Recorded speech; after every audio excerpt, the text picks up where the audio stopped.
நான் உணர்ச்சிகளின் உச்சத்துல இருக்கிறதுனால எழுதி எடுத்துட்டு வந்திருக்கேன். ஏன்னா நான் சொல்ல நினைக்கிறது எதுவும் சொல்ல முடியாம போயிடக்கூடாது. இந்த மாதிரி மறுபடியும் ஒரு வாய்ப்பு வரக்கூடாது யாருக்கும். அதனாலதான் நான் எழுதி கொண்டு வந்திருக்கேன். நான் இந்த சினிமா துறைக்கு 35 வருஷம் ஆச்சு.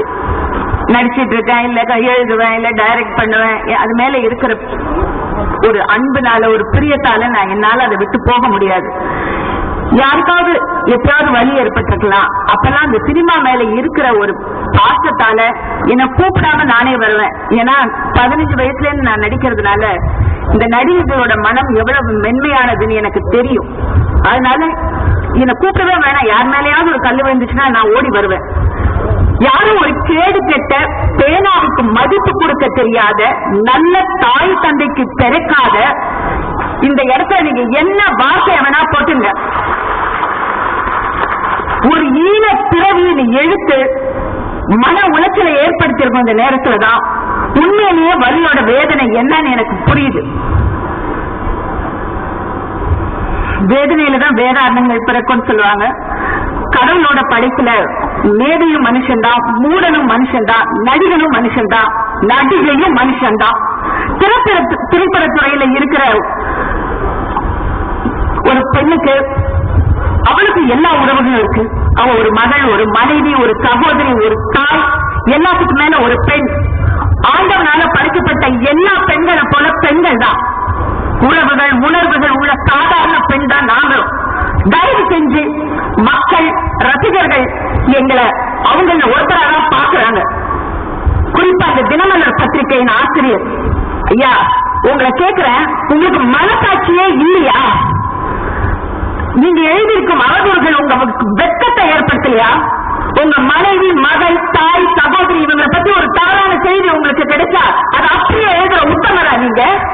உங்க பத்திரிகை தொடங்கி 50 வருடங்கள் ஆயிடுச்சா? இப்படிதான் யார் சத்த பெண்களை பத்தி எல்லாமோ எழுதி அவங்க வயிற்றுச்சலை பத்தி உங்க பிள்ளைங்கள உங்க பத்திரிகையை நீங்க வளர்த்தீங்களா? அதுக்காக ஒரு நாள் ஒரு வேலை கூட நீங்க வெட்டப்படுது இல்லையா? எத்தனையோ கலைஞர்களை வளர்த்துக்கிட்ட பேனாக்கு நடுவுல இந்த நிப்பே இல்லாத பேனாவால எழுதுற உங்களுக்கு வெக்கமா இல்லையா? உங்க பெரிய மனுஷனா நினைச்சதே அவருக்கு முக்கியத்துவம் கொடுத்துருக்காங்களோ இந்த கண்டன கூட்டம் நடக்கல. இன்னைக்கு யாரா இருந்தாலும் மனிதனா நேசிங்கன்னு சொல்றதுக்காக தான் இந்த கூட்டம். யாரையும் அவலப்படுத்தோ கேவலப்படுத்துற உரிமையோ ஆண்டவரோ இல்ல நம்மள ஆளும் அரசாங்கமோ யாருக்கும் கொடுக்கலங்கிறதுக்காக எச்சரிக்கிற கூட்டம் இது. நான் ஆவேசப்படுறத பார்த்து, நான் கொதிக்கிறத பார்த்து, நான் கலங்கி போறத பார்த்து இவ்வளவு தைரியமான திடமான பொண்ணாச்சு நீங்க. நீங்க ஏன் இப்படி கலங்குறீங்கன்னு என்ன சேர்ந்தவங்க எல்லாரும் கேட்டாங்க. அப்ப நான் சொன்னேன், நான் தைரியமான பொண்ணுதாங்க. ஆனா ரொம்ப ரொம்ப ரொம்ப மென்மையான மனம் படைத்த தாய். எனக்கு 2 குழந்தைங்க இருக்காங்க. ஏன் அவங்க ஒரு நடிகைக்கு குழந்தைங்களா பிறந்ததுனால கேவலப்படணுமா? அவங்க என்ன தப்பு பண்ணாங்க? இன்னைக்கு நான் வாய மூடிட்டு இருந்தாரு என் குழந்தைங்களுக்கும் என்னுடைய கணவர், என் பின்னாடி எனக்காக நிக்கிற என் கணவருக்கும் நான் செய்யற துரோகம் அது. நான் என் குரலை ஏற்றுறேன். நானும் இந்த நாட்டோட பிரஜை. நான் கமிஷனர் கிட்ட போய் கம்ப்ளைண்ட் கொடுக்குமா? நான் சொன்னேன், please make me proud that I am an Indian. I am a caste citizen and I don't need to be degraded like this. அவர் ரொம்ப ரொம்ப அழகா எங்களுக்கு நீங்க கவலைப்படாதீங்கம்மா, எங்களால என்ன செய்ய முடியுமோ செஞ்சு அனுப்புறேன்னு சொன்னாரு. கடைசியா நான் ஒண்ணு சொல்ல ஆசைப்படுறேன். இங்க எனக்காக எனக்கு தெரியும், நான் நிறைய வாட்டி கோவப்பட்டிருக்கேன் நம்ம சூப்பர் ஸ்டார் மேல. என் கல்யாணத்துக்கு கூட அவர் போய் சொல்லிட்டு வரலையே. அப்பெல்லாம் பரவாயில்ல. உடுக்கை இழந்தவன் கை போனாங்கே இடுக்கன் களைவதாம் நட்பு. ரஜினிகாந்த் என்னுடைய மிக சிறந்த நண்பர்.